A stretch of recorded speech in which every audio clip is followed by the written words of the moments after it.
Well, hello and welcome to Little State Big Voices with myself, Shahida, and my fabulous co-host, Tracy. Hey y'all. So today we have a special guest, and I'm like very interested in talking to her. Tracy is going to give you a quick bio, and we are going to bring her in.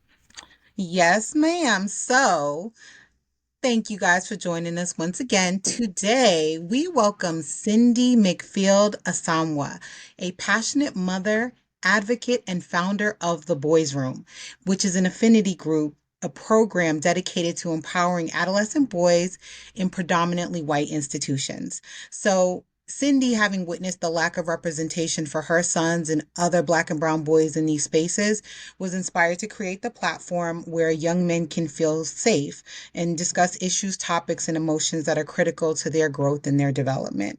So, as a first generation American, Cindy understands firsthand the challenges of feeling different in the room. So, growing up as one of the few people of color, a Black woman with Latina heritage in a predominantly white or institution, she recognized that the absence of social programs were opportunities that could have helped her to navigate her own experience. So this realization fueled her commitment to ensuring that today's boys, Black and Brown boys specifically, have the support, mentorship, and the community that they need to thrive. So she touts a bachelor's degree in social work and 25 years of experience working with people. And she brings a wealth of knowledge and expertise to the boys' room. Her background as a social worker at a Connecticut middle school was what helped her facilitate peer groups for children and deepen her understanding for the unique challenges that our young people tend to face. So now she is fully dedicated to building a meaningful and impactful program that fosters resilience, confidence, and success for the next generation of men. So join her and join us in welcoming Cindy as she shapes the future for every boy to have the tools, the support, and the community to make a lasting impact on the world. That's a lot. That is a lot. Hi. Hi, Cindy. Hello, good morning. Good Good morning. morning. I She's love that. looking so dapper in that hat. I love Okay. that hat, ma'am. Yes, Friday. It is Friday. So, for yes. sure. For sure. So please, I want you to get right into it because this is something that I have been thinking about for a very long time. And then to hear what that you're actually doing it is just fabulous. So can you just tell us really about your work, from top to bottom and how and why it's so needed? Mm. Well, I don't think we have enough time in this hour, No. but I will start by saying that, my husband and I enrolled our boys in independent schools at a very young age. They started in lower school. And, in lower school, there's not much representation. There's more representation for Black and Brown kids, at the middle school level and also at the high school level, but hardly ever really at the lower school level. So that was a little bit of a challenge. But years later, a girlfriend of mine invited me to a panel discussion. And that panel discussion was about white women who teach Black boys. And I was like, why is there even a panel discussion about something like this? Right. Hmm. So I was intrigued. I was like, yep, sign me up. I'm ready to go. I've got two of them. So we went there, and there were diversity directors, there were parents of Black boys, there were white teachers, and everybody was kind of sharing like where they're from, how they grew up, and what they learned, and now what they have to unlearn, right, to now teach this population. And so, it was really interesting. I felt like I was overstimulated because there were a lot of things that were happening, unbeknownst to me at the moment, but I was getting really, really triggered. And so, not sure why. I'm hearing something in the background. Is that my It's a little swishing on your side. on my side? Oh gosh, I don't know It's what. fine. It usually will clean up, so I'll edit it too. Okay. So, to give you perspective, so that happened in January of that year, right? And so it is now May, and I was still thinking about this. And I'm like, okay. I need to go sit somewhere and figure out like what this problem is. And so that's exactly what I did. And what I realized, ladies, is that I never really dealt with my issues when I was growing up Mm. in fifth grade to 12th grade, right? Just trying to survive, but and always pushing my feelings down to the surface, right? And so now here's an opportunity for me as an adult now to start really going through that and allowing myself that process of revisiting all of those feelings 30 plus years ago, right? That I never allowed myself to have. And so I'm just remembering times like, in middle school, you're all excited to go to like the school dance, right? And then nobody asks you to dance, right? Or Mhm. you're in that gym class and the gym teacher decides to choose two kids to be captains of the team and then allows them to pick their team. And then you're cringing because you don't want to be the last one picked, you know? So just reliving all of that, and I'm like, oh my gosh, and it started to hurt all over again. And I was like, oh man, my boys are going through this. They're suffering right now. And so having all of those feelings, I came out on the other side and I was like, I need to start a mentoring program for Black and brown boys who go to predominantly schools. And so I'll never forget, it was a Friday night at 10 o'clock. I told my husband what I was thinking about doing, and he was like, that sounds amazing. And now, mind you, my husband is Ghanaian. He's first generation here. He grew up in Connecticut. He went to predominantly white school. So he totally got it. And so I was like, all right. He's like, reach out to a few friends, see if they'd be interested in something like this. And that's exactly what I did. So that same night, I sent out a few texts to a few folks, and I was like, hey, this is what I'm thinking about doing. What do you think? And I received the first response back in 5 minutes. And my girlfriend was like, if you do this, you must enroll myself. And I tell you, from the next 4 days, I was getting calls, texts, emails from folks I knew, others I had no idea who they were. But in 4 days, I had a group of boys. Four. I had to stop saying yes to folks. I was like, I just need to start a running wait list and figure out what I'm going to do with these kids. I had no idea. I just knew I had this little idea, and I'm just going to roll with it. I'm sorry, I don't know what this is. This is. So try going on mute for just 1 second. After the one, go ahead. Okay. So now I've got these kids and these are all kids from different schools, different independent schools. But so here's the interesting thing. I never said I only want to work with independent school kids, right? Like I said, as long as they are from PWIs, predominantly white institutions. That could be charter schools, that can be Catholic schools, it could even be public schools, depending on where you are, right? But everyone gets it in their head because when they think of PWI, they immediately go to private school, right? They Mhm. immediately go to independent school, but that was not it. So I'll just want to just put the pin in there that it's not just that. But that's all I got though. All the kids, all these kids, these parents were like, yes, whatever you're about to do, yes, get my son inside there. And so now, I've got these 12 boys and I'm like, what do I do with them now? So I immediately just started calling places around in New York, like, I've got this idea. This is what I'm thinking about doing. And folks were like, that sounds amazing. That'll be $10,000 a month to rent my space. And I'm like, I literally thought of this idea a few days ago. I don't have 10 grand God.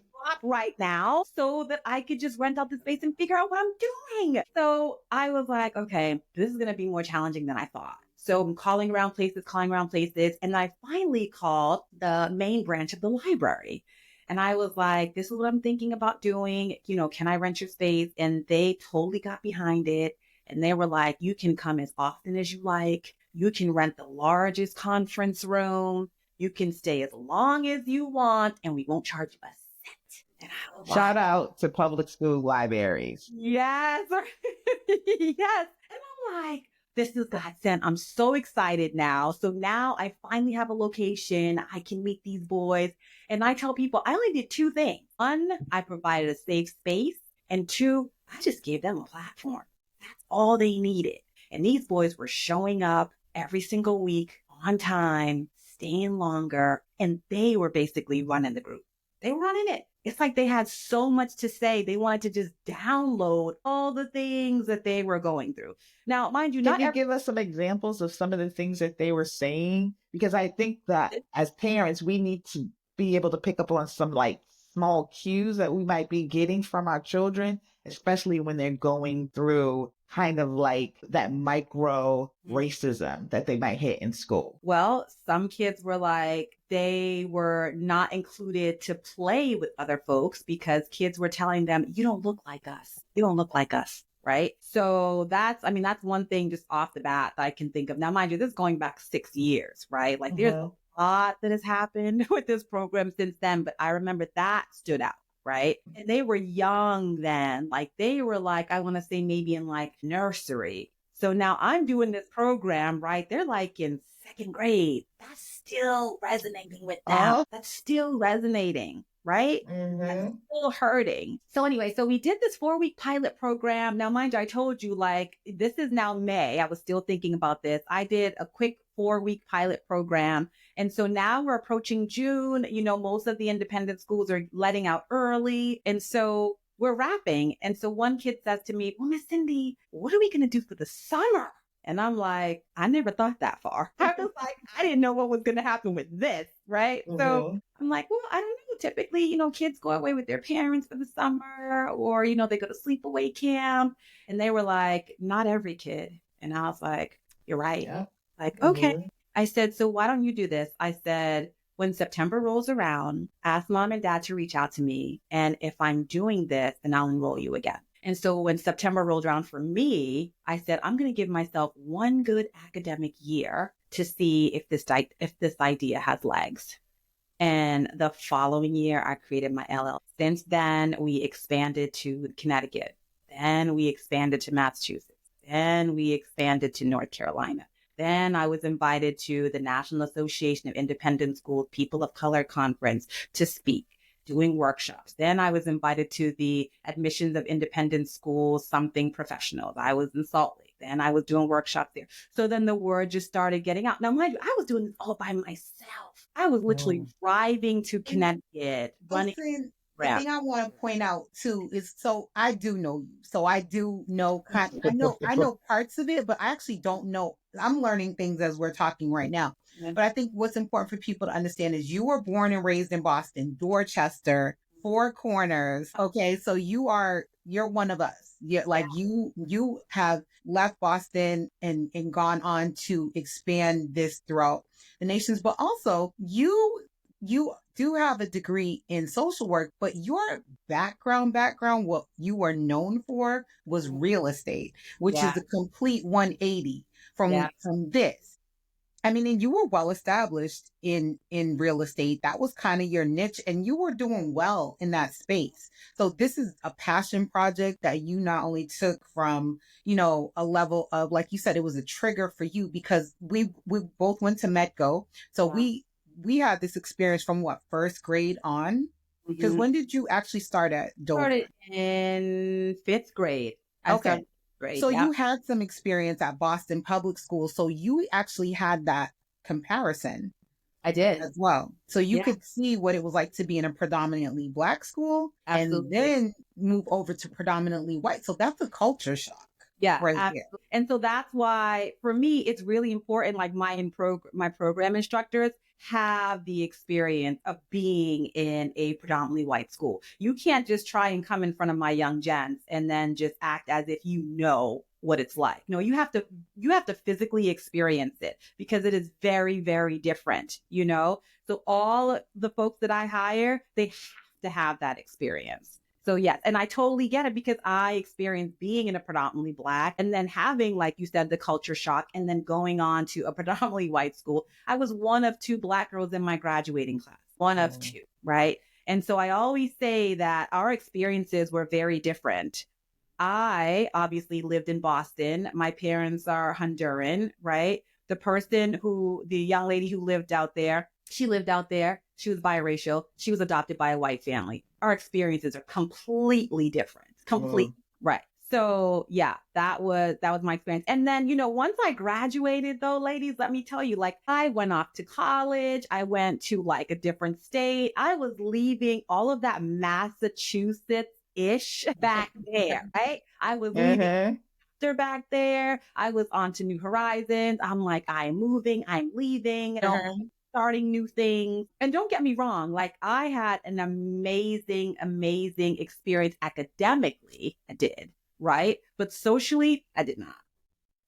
So you and Tracy both went to Mecca, but I went to Mecca as well. And I went to Mecca in the 70s. Okay. So I was part of the whole busing, and I was in Braintree. And I remember the school I went to was the Mananaquit in Braintree. And I would come home, and this is why I wanted to kind of like emphasize what some of the things that the children were saying that they may not know, but they would feel in their souls. And I would come home and I would tell my mom that Miss Morgan, she never lets the kids on the bus clap the erasers or erase the board. The kids on the bus are all Black, but I would just say the kids on the bus.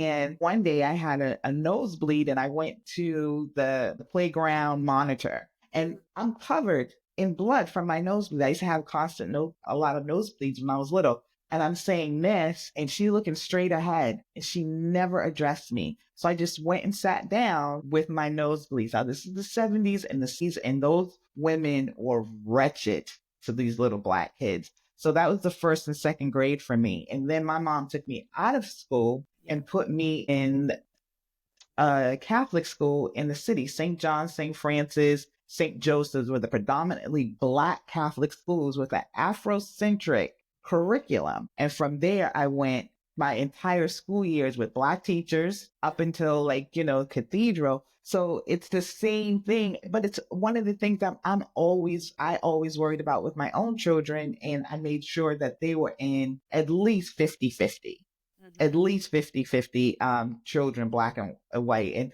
hopefully some Hispanics in there because sometimes you don't get that either. But so, and that's why it's important to me what when I read your bio and then I read about the boys' room, how these children are getting it and getting it so young, because I feel like in those pivotal age, second grade, everything hits the heart, and it's so beautiful that you would acknowledge that, yeah, your children. And then, like Tracy said, this is a passion project. When you have children, you turn into a mama bear. You like, hey, what can I do?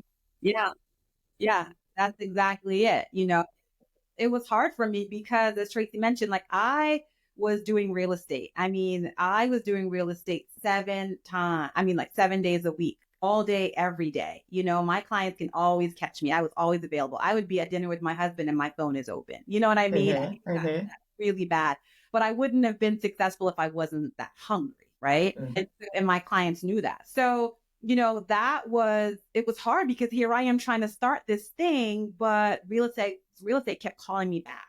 And so I was working, when I first started doing real estate, I was working at like the most prestigious real estate company in New York City, right? And so I was working there, started just as an agent, and then years passed, and then my title changed, and years passed, and my title changed, and I just kept moving up and up and up. And then finally I was like, why am I giving all these people my money? I was like, I don't need to give them all my money. So I hung up my own shingle.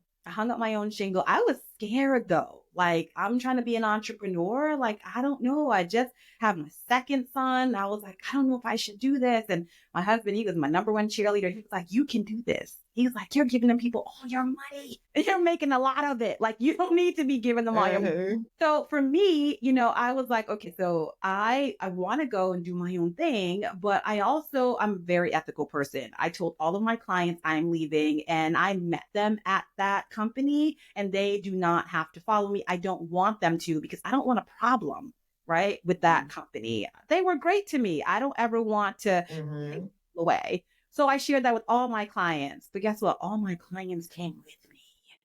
And that's the foundation, because that's a huge faith to say, I'm going to go from relying on corporate to I'm now a nonprofit, funding myself, funding my program, because we all three have sons on this conversation. Shahida, you have two. Cindy, you have two. I have two.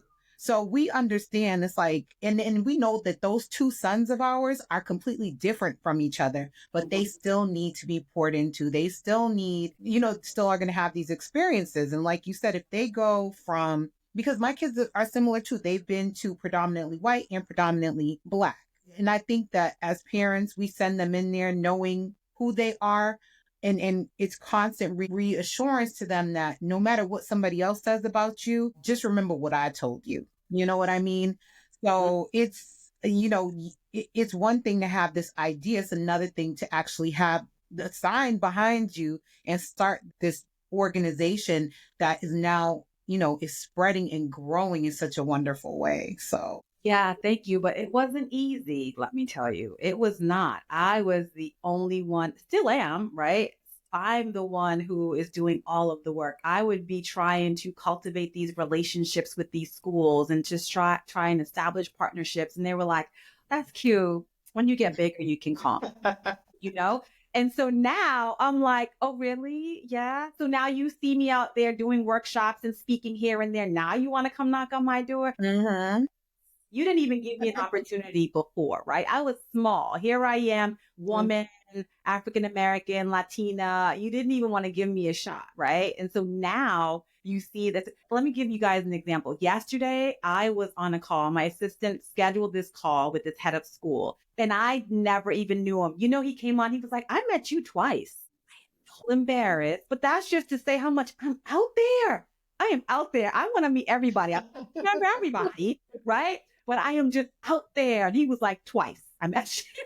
And I don't even remember meeting once. I felt really bad, but I'm out here. I really am. Look, this was just grassroots. And so now work. Mm-hmm. work, right? And so I want to make sure, even though like folks are like, oh, I want you in LA. Oh, I want you in Denver. That's great. I'm happy, but it's not sustainable right now. You know what I mean? Like I am where I need to be right now. And then if I can get out there, great, I will, because I know this program is going to do well other places, right? But right now, like this is my reach here. This is my reach here. So when you start these conversation, is there or you go to an organization, how do you pitch it?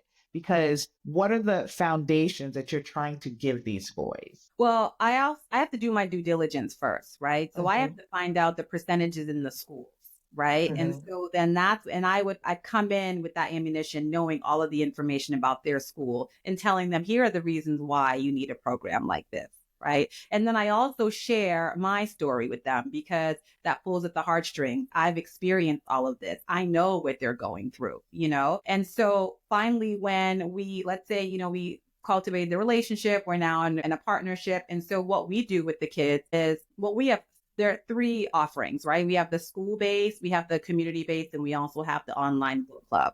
So let's say we're going to be at the school. And so we have a cohort of boys. And so we work with them. Like we give the schools options. We can do 7 sessions of bridge, 12 session classic, or we can do 17 sessions extended. And so let's say if they decide like they want to just pilot this first because they're unsure how it's going to be received. So then we would start small. We would only do 7 sessions. And so we would meet with those kids one time a week for 7 weeks, basically, right? And so we focus on 5 core values. Our 5 core values, it's confidence, it's leadership, it's awareness, it's belonging, and it's respect. So those are the 5 core values that we focus on. And so what we like to do is, since we're doing 7 sessions, the first session has to be like team building and community building, because we're going to talk about some really deep stuff. And we want to just make sure that we are one cohesive unit, that we are trusting one another so these boys can share, because boys really don't like to share, right? So you have to make sure you build that up first. And then we would begin. So I always my first session is always about awareness.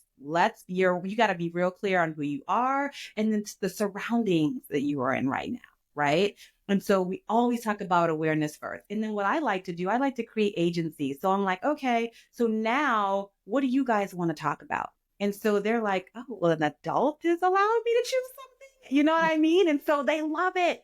And so they would choose every single session what they want to do for the following session. Now, within that 1 hour, I designed it. There's 3 sections. So the first is lecture and discussion, right? Whatever that core value is. Then it's followed by an activity that's related to that core value, right? Because that's how kids learn. They have to be real direct, with things in order for them to understand and grasp.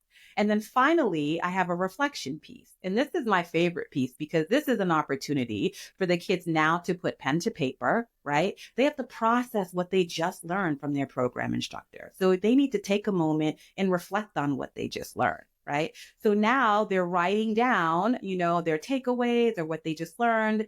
And so they don't realize it, but that's writing comprehension. They're not thinking about that. You know what I mean? They're doing that. And so we always encourage them to share. Let's share. What'd you write about? And so sometimes they don't want to share, others do. And when the kids share, that's public speaking, right? They're not thinking about either. Right. So we want to make sure that they are comfortable in this group setting with their homies, that they feel comfortable enough when they're in that classroom that they'll now speak up.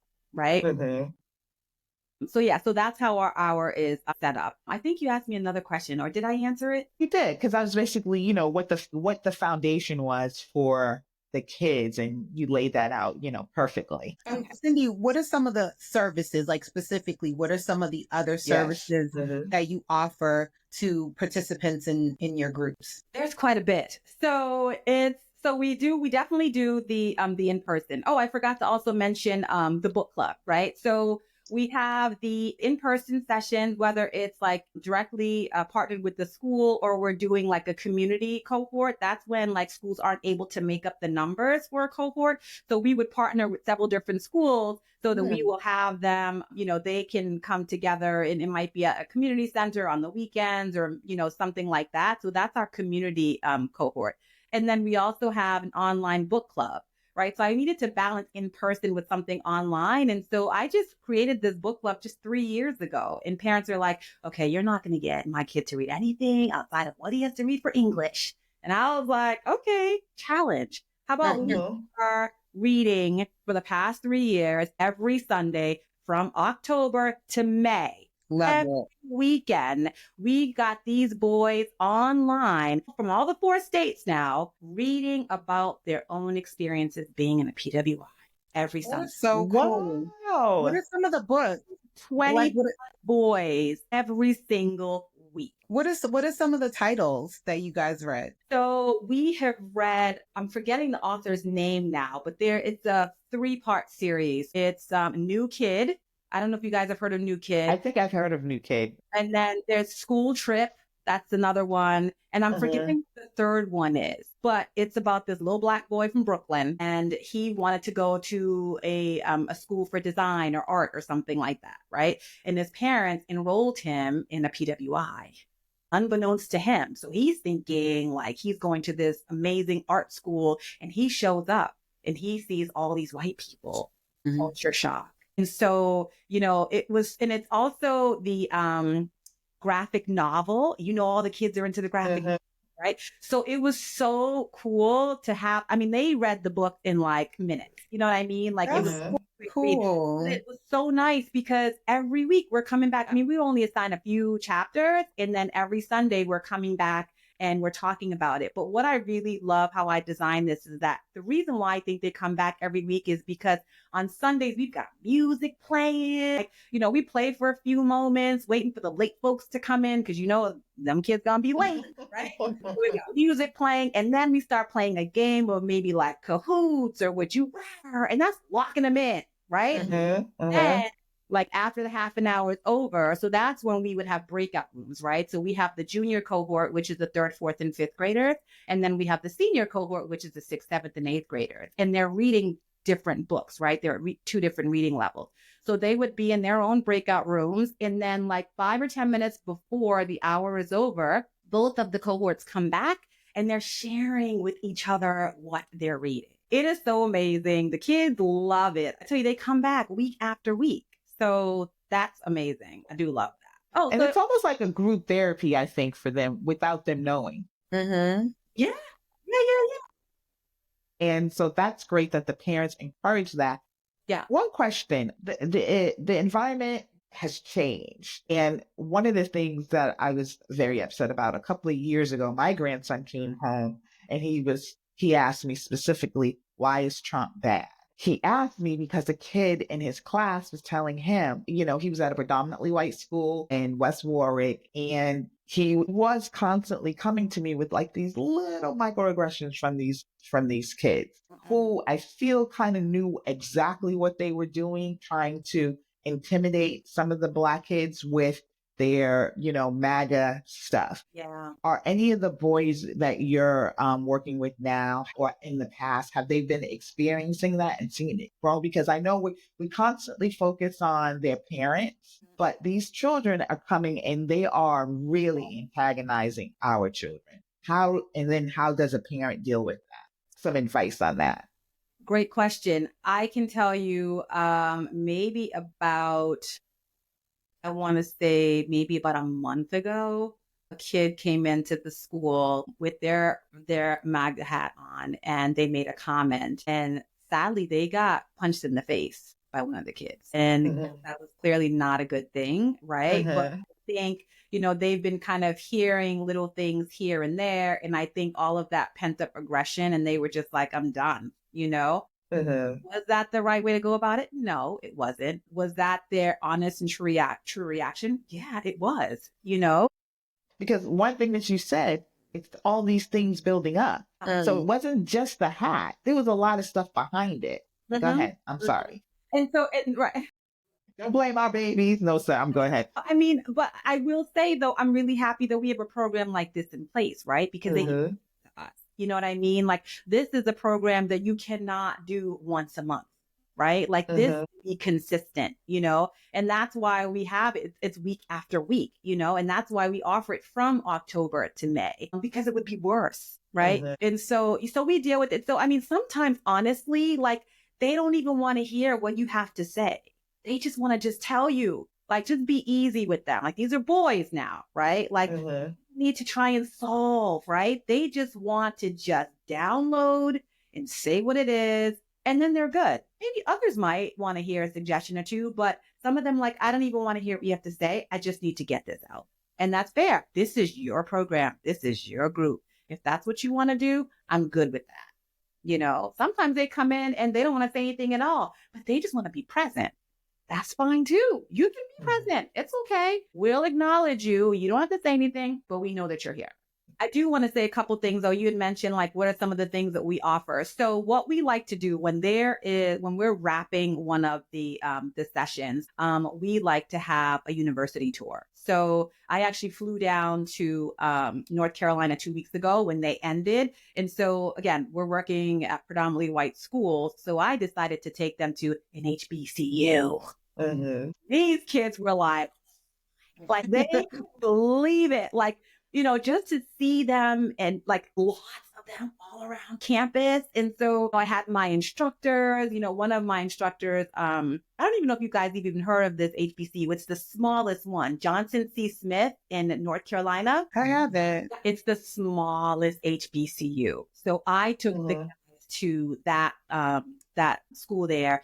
And it was so cool because, we toured the academic buildings, we toured the gym, and what was so cool about it is that their basketball players were playing, they were practicing, and there was a huge game that was happening that evening. So news cameras were like all over the place, and the kids were like, this is so cool. So that was great, and then we also took them to see residential life, right? We took them to go see the student center. And so then we had a moment and we're like, okay, so, what do you guys think? They were all over the place. They loved it so much. And I was like, you know what? I'm actually going to do this in New York. So now I'm planning now for us to tour Fordham University. I've got more boys. So I've got about 40 or 50 boys. I got to figure out how I'm going to do that. But university. And I've also, at the end of, or when the fall approaches, Wesleyan University, I'm taking the kids to Wesleyan University. They need to see their face in these spaces, right? Yes. One thing that I'm doing with them. I also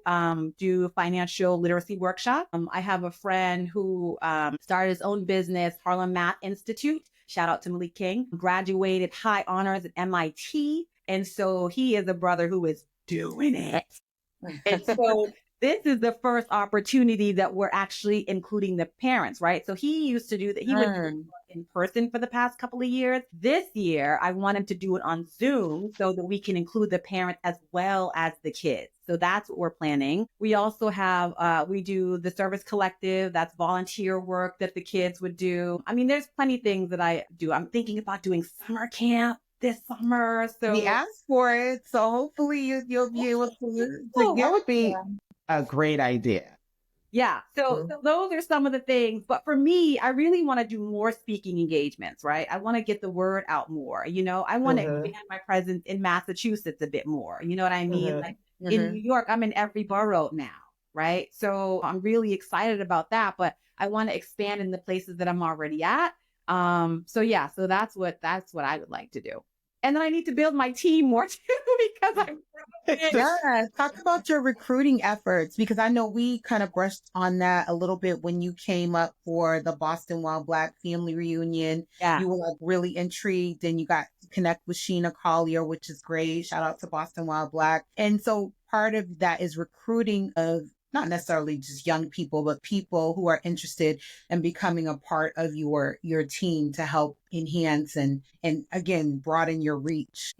Yeah, it's critical for me to get some amazing guys, right? So for me, very intentional. Like, first of all, they have to be Black and brown, just hands down. You have to be. And so for me, I'm looking for undergrad, grad, alum, you know, folks who anywhere between, I would say 21 to about 28, 29. Nothing north of that age because I need them to really relate to these kids. They need to know the lingo and the slang and whatever. I mean, I coin myself as the coolest boy mom, but I'm 50.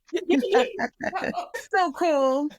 Cool. Yeah, thank you. I'm still cool. But so, you know, so sometimes I'm getting folks referred to me.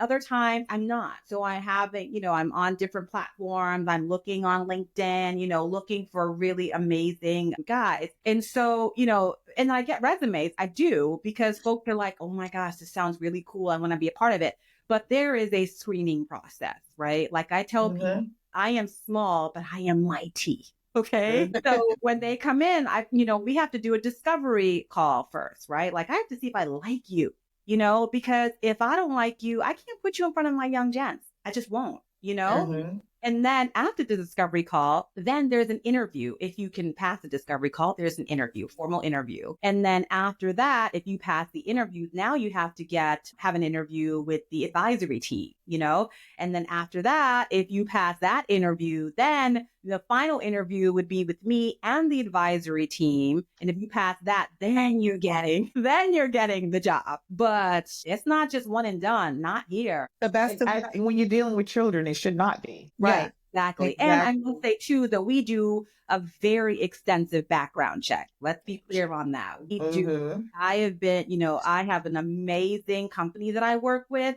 And they do not play around. I mean, we are working with kids, so I want to make sure that we've done everything. And I share that with the schools. I give them copies of it because I don't want them to be, oh yeah, I'm not sure if I can just take her word. You don't need to take my word. Like we've done this, right? So the school, would have that. And I also share that with the parents as well too. So they know that's the level of comfort that I need to provide for them. Yeah, so definitely I would encourage, anyone who's listening, who's interested, whether they want to be part of your team, whether they want to have, a conversation with you about getting their boys some services if they're in the New York area or the Connecticut area. I'm sure, like you said, this is expanding outward. They can reach you on social media. So you're at the Boys Room on social media, correct? So you're on Instagram, you're on LinkedIn, Facebook.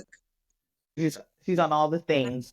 All the things. Yes, indeed. That's incredible. I'm so proud of you. I have to say, especially, the fact that, like you said, first generation, we're, it's important because the expectation is for you're going to go in and get that education. Doesn't matter what happens to you on that bus or in that classroom. You better get up and go in the morning because you're the American dream. Literally. It's like your thing. So I'm just thinking, like, you and I never had a discussion. I don't think you and I ever had a discussion about discrimination that we face in And as much time as we spent together, like we've never said anything about, oh, this is how we were treated, anything like that. So at our ripe age of 50, we're now discovering that we had experiences that we probably could have helped each other through. So I think part of what you're doing for these boys is giving them also peers that they can bounce things off of, as well as adults who can help them formulate, like, where, how do I work through my feelings? How do I work through what I'm experiencing? We're helping them navigate this experience, right? Like, they have an amazing opportunity to be in these spaces, right? They're not visiting, they're not guests. This is your space, right? And you own that space, but you still need help navigating that experience, you know? Mm-hmm. And so these kids, they have friendships now that go beyond the walls of the boys' room, right? They're gaming on the weekends together. You know what I mean? Like, they really have friendships. For me, my goal is for them to continue on even beyond high school, even beyond college, right? I mean, they're cultivating these relationships now. We're building the foundation now, that these guys, they're brothers. They love each other. They are, and they go hard for each other. I love that. And again, I have to go back. I mean, I just absolutely love that, because from your programming, you said, what age group are you starting with? Graders to 8th graders. So that's 9 years old. So they're actually, without them knowing, getting therapy, group therapy with people that look like them, that they're probably going to grow up with, and hopefully, like you say, friends, beyond college. So that's a group of children, a group of young men, and a group of adults who know how to communicate their feelings, because they learned that in the boys' room. And that's what I'm so jealous that my grandson could not go through this program, because I see he needs it. So I am working on something, trying to develop something for him, because as he's getting ready to go into high school, I have to think about how he feels about his Blackness in these spaces. But also, my main concern for him and children like him here in Rhode Island and Massachusetts is, you need to know your history. And so that's where my focus has been. And I'm like, girl, I love you. It's just touching my soul. And I have been like praying for the last couple of months. What do I need to be doing? And you're just giving a roadmap to that. I might volunteer. We got to get you into Rhode Island. We're the smallest state. You can come. This is info here. Where I will come anywhere. I just wanted to, so 2 things I want to say. First thing I already forgot, but it will come back to me. But the second thing I want to say is that, before this meeting, I had an all team meeting with my staff. And so, there's one, person who they just came back from Berlin, and they just lost their, went from Stanford, went to Berlin for a little bit, and now was back home in New York, and really happy to just be back home. Well, his grandfather fell and passed away, right? This just happened 2 weeks ago. So he's been kind of out. And, when we were just talking, this was his first week back, and we were talking, and he was sharing with me that the kids, the cohort that he run, the kids made cards for him. And it was the sweetest thing. Now, mind you, there are some cohorts that we've been running longer. Some are relatively new. Some are upcoming. And he's been running these. He runs a lot of my cohorts, but these 2 in particular, they're fairly new. He's only been running them for, let's say, 3 weeks. And they call him Mr. T. They're like, Mr. T, we missed you. And all of the wonderful things. And I'm like, that's just 3 weeks of impact. 3 weeks. Right? I mean, can you imagine? He'll be with them until May, but that touched him so much. And it touched me, because I'm like, I started this. You know what I mean? And like, sometimes I can't even believe it, because sometimes my head is just down and I'm just doing. And I don't really come up for air, But when things like that happen, I'm like, I'm doing the right thing. I'm doing the right thing by the. That's that they could be vulnerable, because that's a vulnerable moment, and it's expressing emotion, and they came up with it on their own. Like, that's so powerful, because when you say safe space, it's not just, oh, this is a place you can come to escape. This is a place you can come to develop your emotional intelligence, it sounds like, which is so crucial, because one day, these men are going to be somebody's father. these boys. They're going to be somebody's mentor. They're going to be somebody's husband, potentially, or partner. And we need them from now to, in your signature on your auto signature says it all. It's the Frederick Douglass quote about building, you could say it, Cindy, because I always butcher it every time I say it, but the Frederick Building Douglass. strong children and building strong children. It's easier than repairing broken men, to It's paraphrase. easier to build strong children than to repair broken men. That's Exactly. And it sounds like that's what you're doing. That's the sweet spot right there. It really is. I mean, it's very important. I'm just blown away. And you've been doing it now for, you said, in June, it will be 6 years. 6 years. So pre-pandemic, you started this not knowing what you were about to experience 1 year in. I know. And by yourself. And by But and this goes to as well, because it's International Women's Month, and I know Tracy's not celebrating it, but I'm not either. Celebrating everybody. I'm celebrating. She's not celebrating every woman, and fair enough. But it goes back to those African American women after slavery and during slavery, the risks that they took to teach us how to read or write, or to have those schools, and they were, and weren't paid anything. And then to, build up these, historically Black colleges for our young. Yes, you're doing the same work. And we all, at this point in time, when we see what is coming down in society, we all need to be doing this work for the next generation. And I'm just like, I'm so moved. I'm not going to say it anymore. Work that's going to resonate, because that's what I'm thinking of. You're saying you have 40 boys for the older cohort, right? Mm-hmm. Just think about like your whole group. Like if one little seed impacts each of those kids, that changes their life trajectory. So and the people they come involved in touch with. So it's going to resonate. That's so powerful. So important. Thank you. Yeah. I always say this program has to outlive me, right? Like this is the thing that we've needed for a really long time. And I'm shocked that no one even thought to do something like this, right? But you know what? It was my timing. It was the man who had this for me, unbeknownst to me, going through all the things that I went through in Boston, in the East, all of that stuff, to now be on this side doing this work because of what I experienced. You know what I mean? Mm-hmm. Like, listen, he already created it. I had no idea that this is what I was going to be doing. And I love it. I love it. My boys see me and they're just like, oh my goodness. Like they remember when I was in the pilot program. And then I'm like, oh, this is in high school, I can believe it.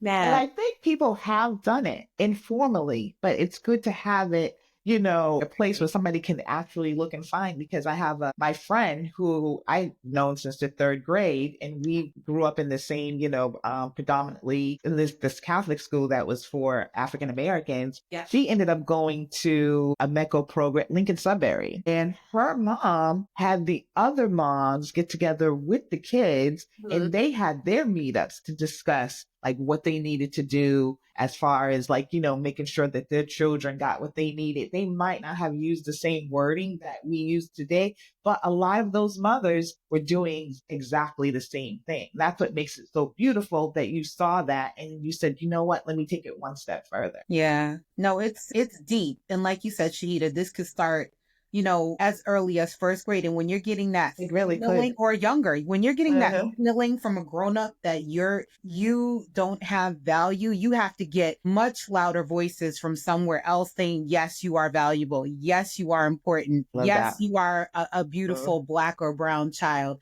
Yeah. So the boys' room is doing that for these kids. And because people are getting bolder, we're trying to tear you down. Absolutely. Yeah. So, and that's why we need to be bolder and louder to build our boys up. And then you know what? We got to do this with the girls too. Yeah, absolutely. I know.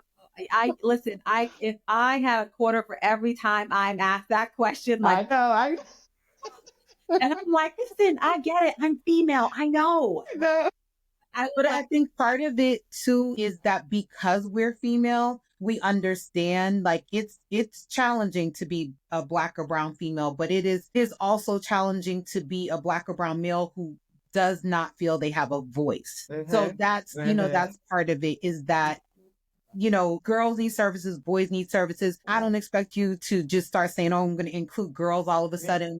But that somebody else could pick That's that somebody up. else's ministry, and let them pick it up. And I think let you be an example to someone who has the seed, has the idea, but is thinking to themselves, I don't know if I can do something like that. A year and a half ago, I didn't think I could do a podcast. You know what I'm saying? And it took Shahida saying, yeah, we can do it. And I was like, you know what? We can do a podcast. Yeah. And now we're doing it. It took you saying, like, listen, I have some unresolved stuff. What can I do? Yeah. And how can I go about it? And, and just like I said, leap of faith, because, and it was your time. It was God's will, obviously, because it's happening for you. So I think that, it's just, let it be a lesson to people that if you have something important on your heart, to go with it and try to guns and keep going, even if they tell you cannot do this. For sure. Yeah. Yeah. When they say, oh, it's going to be $10,000 a month for rent. Oh, exactly. Like, how dare you? You got to put your creative hat on. Oh, I like your creative hat. I might have to get How dare you? Well, listen, ladies, it has been so fun. Thank you. Yes. Great. I'm happy to come back on anytime that you need to fill. But this was great because, I can sit here and talk for hours about the program, the things that we've done, the things that we still need to do, the trajectory that we're on. All of it. It's a lot, but it's all exciting stuff. It is very exciting. And we are very grateful that you took time out of your busy day, because I know you're busy day, to come and speak with us. And so, Tracy, just take us out where we can find her on social media. On social media. Yes. So you can find the Boys Room on their website. Is it boysroom.org, Cindy? Yeah. boysroom.org. Also on Facebook, also on Instagram and LinkedIn. You can also find information, because we'll be posting some of it on our Facebook as well as our Instagram. Y'all know we are not on TikTok, but we're not checking for them right now. No. But you can find us on those socials and follow the Boys Room. Share the Boys Room if you're an auntie, a mother, a dad, a godparent, a mentor, someone involved in the life of a young Black or brown boy. It doesn't matter if you're not in New York right now. Cindy is spreading her wings. So you never know. Just that push from another state might get her over to you for at least a conversation. So follow the Boys Room online. Thank you. So thank you again, and have a great day. Thank you. Bye. Enjoy. Take care. Bye now.